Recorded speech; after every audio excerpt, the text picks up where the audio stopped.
Hello, you are watching Shalom World News. I'm David Kerr from Lansing in Michigan, and here are your latest news headlines from around the world.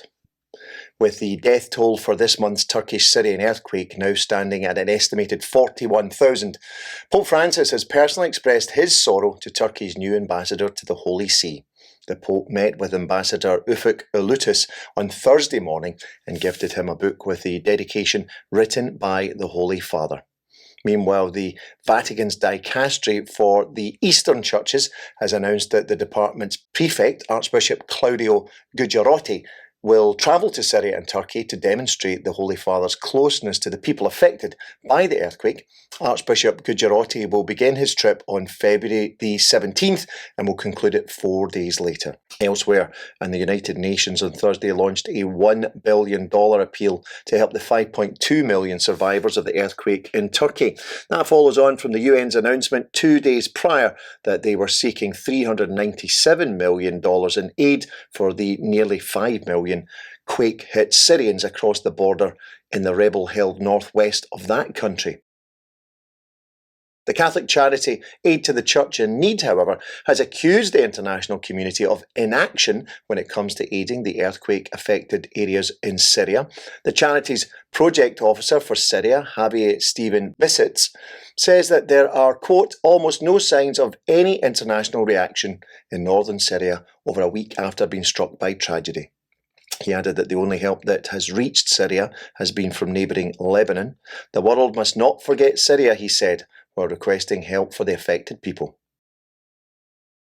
It's estimated that as many as 494 religious buildings, including churches and seminaries, have been damaged or destroyed by the war in Ukraine. That's according to a new report by the Kiev-based Institute for Religious Freedom. They estimate that 29 of the affected churches are Catholic, 143 belong to the Ukrainian Orthodox Church of the Moscow Patriarch, and 34 to the Ukrainian Orthodox Church of the Kiev Patriarch. The conflict has also inflicted damage, says the report, on several Protestant churches, as well as synagogues and mosques. Meanwhile, Israeli Foreign Minister Eli Cohen visited Kiev on Thursday to promise a loan of $200 million to the Ukrainian government to help build a new healthcare facility. While not pledging any weapons or ammunition for Ukraine, Mr. Cohen did say that Israel would help Ukraine develop a state-of-the-art air defense system. The National Archives Museum in Washington, D.C. has apologised to a group of pro-life supporters after denying them entry unless they agreed to take off or cover up their anti-abortion attire and accessories.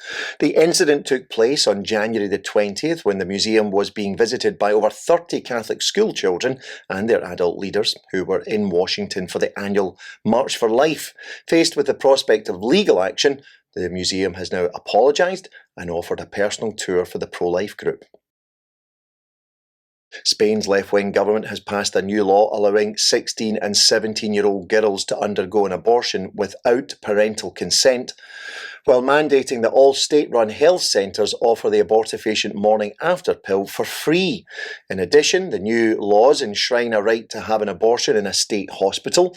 Currently, more than 80% of abortions in Spain are carried out in private clinics due to the high number of doctors in the public system who refuse to perform them, with many citing religious reasons. Under the new system, state hospital doctors won't be forced to carry out abortions, but they will have to register their objections with the state in writing.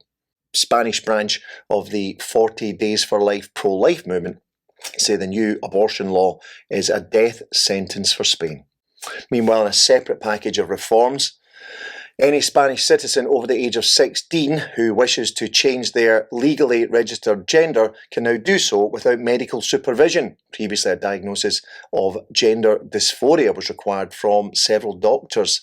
The new law also states that children between 12 and 13 years old can legally register a change of gender with a judge's authorisation, while those between 14 and 16 can do so if accompanied by their parent or legal guardian. The Kentucky Supreme Court has ruled that the state's near-total bans on abortion will remain in place while a lawsuit over the matter continues. The two state laws in question took effect last year following the United States Supreme Court's reversal of their 1973 Roe v. Wade decision, which had made abortion a constitutional right across the US. The Kentucky laws ban nearly all abortions in the state and also ban most abortions after 6 weeks of pregnancy. Both the state's Attorney General and pro-life groups have welcomed Thursday's decision. In England, 2 Catholics have been cleared of any criminality after being accused of breaking the law by praying in front of an abortion facility. Father Sean Goff, a priest of the Archdiocese of Birmingham, and Isabel Vaughan Spruce, co-director of March for Life UK, had been charged with violating a local public spaces protection order that censors speech in the area around a Birmingham abortion clinic. On Thursday, though, Birmingham's Magistrates Court dropped all charges against them. Father Goff and Miss Vaughan Spruce were both represented by the legal organisation Alliance Defending Freedom, who welcomed the court's decision, saying nobody should be criminalised for their thoughts, for their prayers, for peaceful expression on a public street.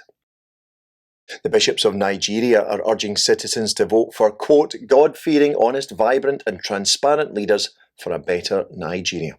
Nigerians are due to go to the polls on February the 25th, with several candidates in the running for the presidency.